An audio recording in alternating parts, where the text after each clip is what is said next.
Bonjour.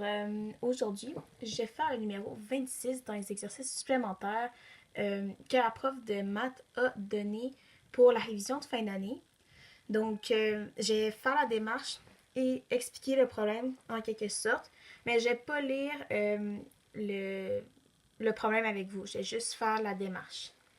Dans cette situation-là, on avait un parallélogramme et qu'est-ce qu'on voulait prouver, c'est qu'à mesure de AE, est comme 3 fois la mesure de PE.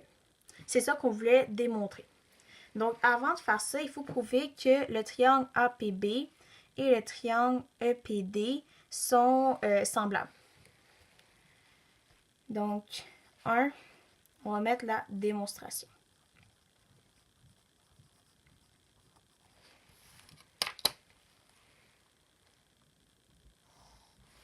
Parfait.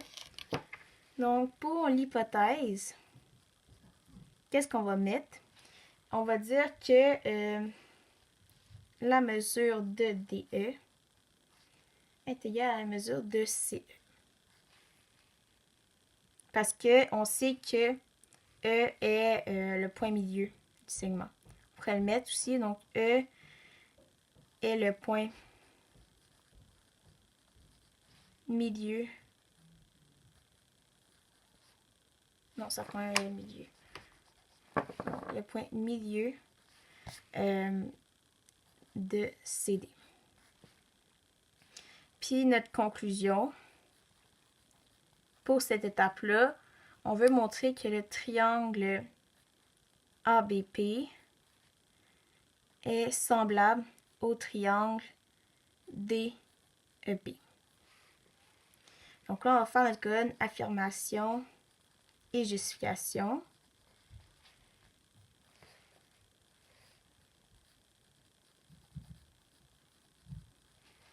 Donc ici,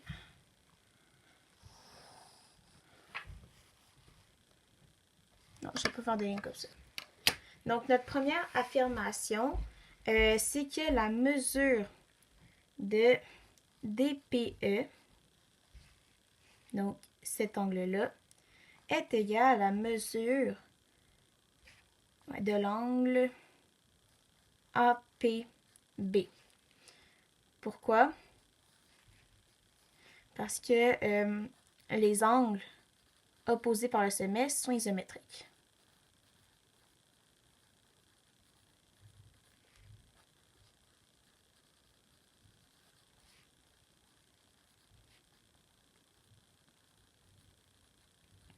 Donc là, on a notre première étape pour prouver que les deux triangles sont semblables. La deuxième étape, c'est par rapport à cette mesure d'angle-là ici. Donc, on va dire que la mesure de l'angle ABP est égale à la mesure de l'angle EDP. Notre justification, c'est que dans un parallélogramme,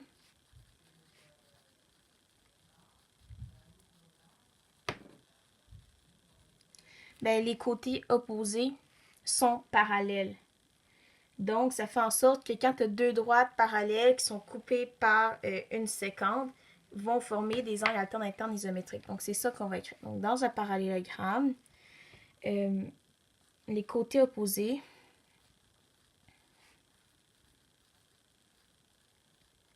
sont parallèles. Aussi, deux droites parallèles coupées par une séquence forment des angles alternes internes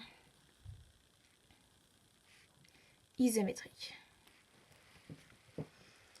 Puis là, on a prouvé que deux angles dans notre triangle sont isométriques. Donc, tu sais que le troisième angle est isométrique.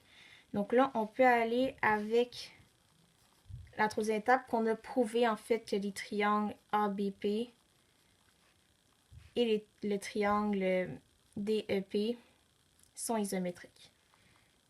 3, la justification, bon, ma justification de la condition minimale AA pour les similitudes. Donc, deux triangles ayant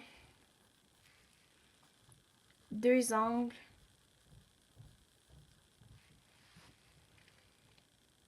homologues isométriques sont semblables.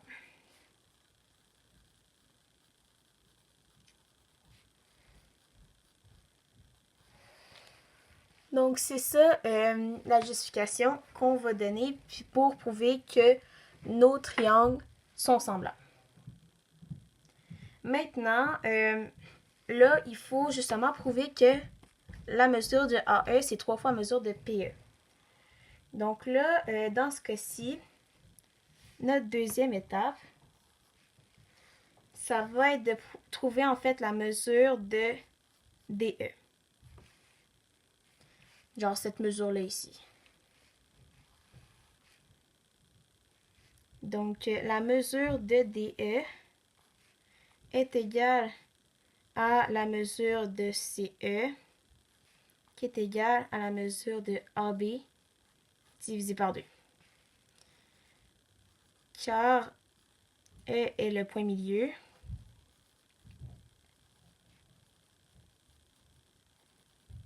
Puis milieu, ça prend un L.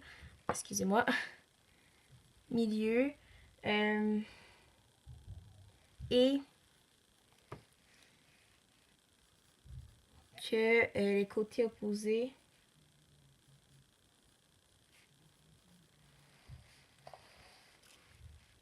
dans un parallélogramme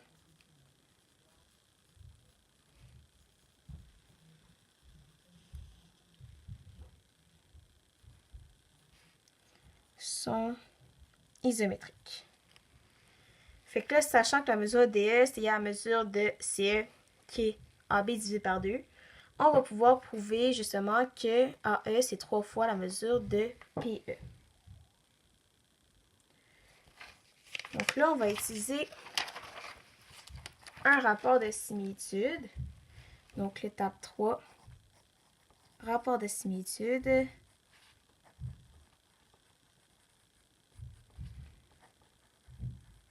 Pour trouver la mesure de AP. Je te rappelle, la mesure de AP, c'est cette mesure ici.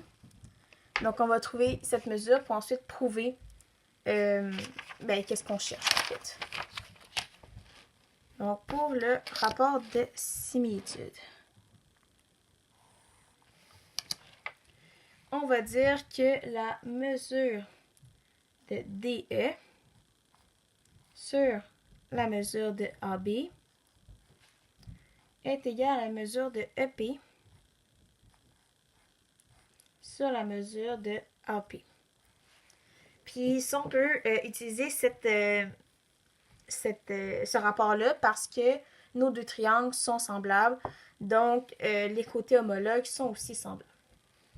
On avait vu aussi tantôt que la mesure de DE, c'est comme la mesure de AB divisé par 2, vu que le point E, c'est comme le point milieu. Donc, c'est ça qu'on va écrire ici. Donc, la mesure de AB divisé par 2 sur la mesure de AB est égale à la mesure de EP sur la mesure de AP. Puis là, sachant ça, on va pouvoir justement isoler la mesure de AP. On va utiliser justement le produit des extrêmes égal au produit des moyens. Donc, la mesure de AB divisé par 2 fois la mesure de AP, c'est égal à la mesure de AB fois la mesure de EP. Puis là, si tu isoles, le 2, tu vas l'envoyer de l'autre côté. Donc, la mesure de AB fois la mesure de AP est égale à 2 fois la mesure de AB fois la mesure de EP. Et après ça, on va continuer à isoler. Donc, AP, c'est égal à 2 fois la mesure de AB fois la mesure de EP divisé par la mesure de AB. Donc, tu sais que ça sort, c'est que j'ai pris cette mesure ici, puis je l'ai divisé de l'autre côté parce qu'elle multiplie ici. Fait que ça nous donne que la mesure de AP, c'est égal à 2 fois la mesure de EP. Et là, ayant cette mesure-là, on va pouvoir trouver la mesure de AE puis prouver que c'est 3 fois la mesure de EP. Parce que là, on sait que la mesure de AE, on avait la mesure de AP plus la mesure de EP. Donc, c'est ça qu'on va faire ici. Donc, 4, la mesure de AE. Donc, on sait que la mesure de AE, c'est égal à la mesure de AP plus la mesure de EP. Puis là, qu'est-ce qu'on a montré précédemment? C'est que la mesure de AP, c'est 2 fois la mesure de EP. Donc, c'est ça qu'on va écrire ici. Donc, 2 fois la mesure de EP plus la mesure de EP. Fait que là, ça nous donne 2 mesures de EP plus la mesure de EP. Excusez. De EP. Pourquoi j'ai mis une parenthèse ici? OK. Et quand on additionne ça, ça nous donne que c'est égal à 3 mesures de EP. Donc, la mesure de AE, c'est bien 3 fois la mesure de EP. Fait que là, la réponse, la mesure de AE est bien 3 fois la mesure de EP. Et voilà, donc comme ça, on a prouvé que notre mesure de AE, c'est vraiment 3 fois la mesure de EP. Et ça, ce sera la démarche que tu devrais utiliser dans ce genre de situation. Donc voilà.